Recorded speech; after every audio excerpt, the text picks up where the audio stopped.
نحمده ونصلي على رسوله الكريم اما بعد فاعوذ بالله من الشيطان الرجيم بسم الله الرحمن الرحيم رب اشرح لي صدري ويسر لي امري واحلل عقدة من لساني يفقهوا قولي۔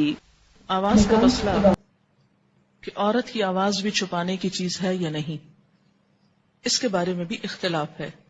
اس میں معرف القرآن سے مولانا مفتی شفیع صاحب نے جو لکھا ہے، کہتے ہیں عورت کی آواز کا مسئلہ،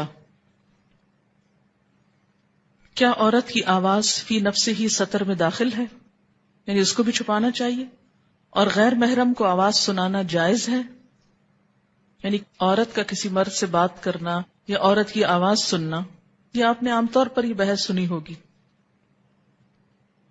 لکھتے ہیں کہ اس معاملے میں حضرات ائمہ کا اختلاف ہے۔ امام شافعی کی کتب میں عورت کی آواز کو سطر میں داخل نہیں کیا گیا۔ حنفیہ کے نزدیک بھی مختلف اقوال ہیں، لیکن حدیث سے ثابت ہے کہ ازواج مطہرات نزول حجاب کے بعد بھی پس پردہ غیر محارم سے بات کرتی تھیں۔ اس مجموعہ سے راجح اور صحیح بات یہ معلوم ہوتی ہے کہ جس موقع اور جس محل میں عورت کی آواز سے فتنہ پیدا ہونے کا خطرہ ہو وہاں ممنوع ہے، جہاں یہ نہ ہو جائز ہے۔ احتیاط اسی میں ہے کہ بلا ضرورت عورتیں پس پردہ بھی غیر محرموں سے گفتگو نہ کریں، اور یہ بہت معتدل رائے انہوں نے لکھی ہے۔ عام طور پر جب جیسے کیسٹ ریکارڈنگ اور اس کو سنوانے کا مسئلہ آتا ہے تو آپ نے دیکھا ہوگا کہ مذہبی طبقے میں اس کے بارے میں بہت ری ایکشن ہے، عورت کی آواز کیوں ریکارڈ کی جا رہی ہے، کیوں سنائی جاتی ہے۔ تو میں نے اسی لیے اس تفسیر کا حوالہ آپ کو دیا ہے، اور اس میں انہوں نے دونوں باتیں لکھ دی ہیں کہ جہاں فتنہ ہو، اور فتنہ عموماً کس آواز پر ہوتا ہے، جیسے گایا گیا ہو نا، کچھ گانا گایا جا رہا ہے یا ایسے الفاظ بولے جا رہے ہیں کہ جس میں دوسرے کو اپنی طرف مائل کیا جا رہا ہے، یعنی اپنی ذات کی طرف۔ قرآن پاک میں سورۃ الاحزاب میں ازواج مطہرات کو جو تلقین کی گئی وہ یہ تھی، آیت نمبر ہے 32، سورۃ الاحزاب 22واں سپارہ شروع ہو رہا ہے۔ یا نساء النبی، اے نبی کی بیویوں، لستن، نہیں ہو تم، کاحد من النساء، کسی ایک کی طرح بھی عورتوں میں سے، یعنی تمہارا مقام عام عورتوں سے بہت بلند ہے۔ ان اتقیتن، اگر تم نے تقوی اختیار کیا تو اس تقوی کا تقاضا کیا ہے؟ فلا تخضعن بالقول، کہ تم نہ خضوع یعنی نہ نرمی سے بات کرو،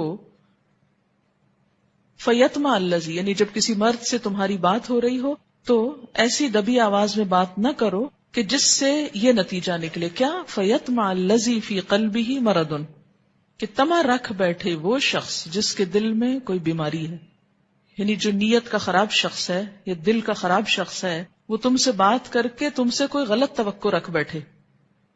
تو اس میں خاص طور پر اس گفتگو کا ذکر ہے جو براہ راست ایک عورت اور مرد کے درمیان ہو رہی ہو، کہ ایسی گفتگو نہ کی جائے کہ جس میں دوسرا کوئی امید لگا کے بیٹھ جائے کہ یہ خاتون مجھ پر بہت مہربان ہیں اور ان سے میں جو چاہے تقاضا کر سکتا ہوں، یعنی غلط تقاضے کی بات ہے۔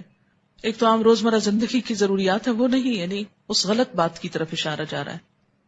اور یہ نہیں کہا کہ بات ہی نہ کرو یا آواز تمہاری کوئی نہ سنے، یہ نہیں کہا گیا۔ کیا کہا؟ وَقُلْنَا، اور کہو، کیا کہو؟ قولاً، بات، کون سی؟ معروفہ، معروف۔ معروف کس کے لیے؟ امر بالمعروف کی جب آپ بات کرتے ہیں تو کیا مطلب ہے؟ جب آپ کہتے ہیں کہ امر بالمعروف اور نہی عن المنکر، تو معروف نیکی کو کہتے ہیں نا، جانی پہچانی چیز کو لفظی معنی ہے۔ تو اس سے کیا پتہ چلتا ہے کہ نیکی کی کوئی بات جب انسان، جیسے کوئی دین کی بات ہے، قرآن کی بات ہے، تعلیم کی بات ہے، اگر وہ سکھا رہا ہے اور سیکھنے والوں میں عورتیں بھی ہیں، اور اگر براہ راست نہیں انڈائریکٹلی مردوں تک بھی وہ آواز پہنچتی ہے تو قلنا قولا معروفا میں آتی ہے وہ چیز، ٹھیک ہے۔